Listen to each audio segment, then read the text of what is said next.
Right, everyone, thank you for coming today to our discussion on primal leadership. We'll go ahead and jump right in. Now, as our Lego man here kind of shows, today's discussion is really going to be about how we not only build our teams, but how we build ourselves as leaders. It's going to be based on the text Primal Leadership by Daniel Goleman, Richard Boyatzis, and Andy McKee. So, jumping in, first we need to build the foundation. What is primal leadership? Well, it's understanding that the emotional task of the leader is primal. It is the most basic, the most key, and the original act of leadership. In any human group, it's important to recognize that the leader has the most power and the most influence to sway emotions within this group. And so really it comes to the idea of emotional resonance versus emotional dissonance. And I really like the idea of music and harmony here. And this idea that for example, maybe you've listened to a band or heard a group that the instruments really weren't focused on the same thing. The team was competing for who was going to play the loudest or who was going to be heard the most. And so the focus wasn't on the harmony of the music. Whereas a resonant musical group is one that can really drive you emotionally and drives home a story or a point because they work together and come together in a harmony that really is enjoyable. And I think the same thing can really happen in leadership. Okay, we can have dissonant leaders who we've probably all had one that just doesn't seem like they get it and just doesn't seem like they understand what the team needs, versus a resonant leader who really is able to recognize what the team needs and is able to inspire them and drive them forward, really like a beautiful piece of music. But how do we get there? Well, first we have to understand the idea of emotional intelligence, all right? It's really this idea that we need to move from focusing just on IQ and just on the intellectual to recognizing the emotional part too, and recognizing that the brain in recent research has shown is an open limbic system. It's able to really be influenced emotionally by the environment around it. Okay, Harvard recently did a study where they put several people in the same room, and within 15 minutes, those people had the same heartbeats, the same breathing patterns, and also very similar emotions. Because of this open limbic system, we are able to be influenced emotionally by those around us. And so it's very important as leaders that we recognize that. Gifted leadership occurs where the head and heart meet.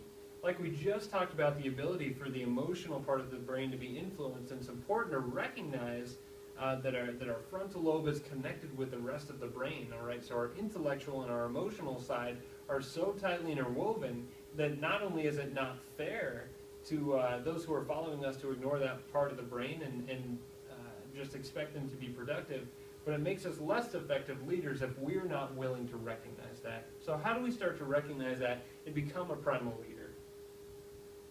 There are 4 components. First is self-awareness. It's being willing to look introspectively and recognize what are my strengths, what are my talents, what are my weaknesses, how do I react emotionally in any given situation? It's then recognizing self-management. Okay, how am I going to get myself from where I am now to where I want to be? What practices and patterns am I going to set up to help to develop myself into more of an emotionally intelligent leader? Also, it's social awareness, recognizing how do I react externally? How do I react emotionally, and how am I setting an example for how my peers and those who I'm leading, how are they supposed to react based on my emotions?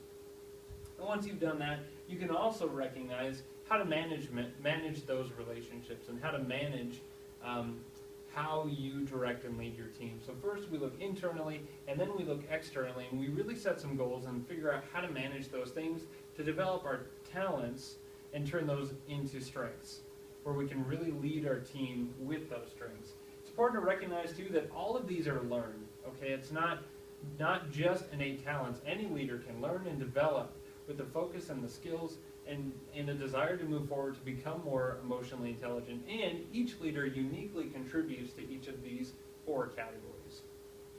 So remember, it's not just about being able to say the right thing or make people feel the right thing. We have to understand that there's different leadership styles too, and that we still have to be a productive organization or a group. So maybe we need to be a visionary and we're setting the long-term goal. Maybe we need to coach and get hands-on with our team members individually to help develop them individually. Maybe we need to be affiliated. Maybe we're helping to build relationships and investment between the team members and the organization. Maybe we need to be democratic and let team members have more of a vote on decision making. And again, some teams need more of a pace setter where the leader steps in and sets the speed and the difficulty for the tasks. And finally, sometimes a leader has to step in, and not always, but sometimes has to step in and take more of a commanding role and really take a hands-on approach to how the team does things and really directing the team. It's also important to know that the follower needs things too. First, they need trust. They need to be able to trust you and trust the organization and their team. They need to have compassion within the team and from their leadership. They need to have stability in your decision making and stability in the long term for how they're going to be a part of the team. And finally, they need hope, both in the team, the projects that they're working on, and just hope for their own personal futures. So, when we can contribute all of those things and become the type of emotional leader that's willing to recognize, just like all these little Lego people, that as we're building teams, we're all individuals, and as a leader, we need to individually focus on how we can become the most effective leader through recognizing emotions and setting examples in how we react emotionally and in our leadership styles. Thanks for coming in today.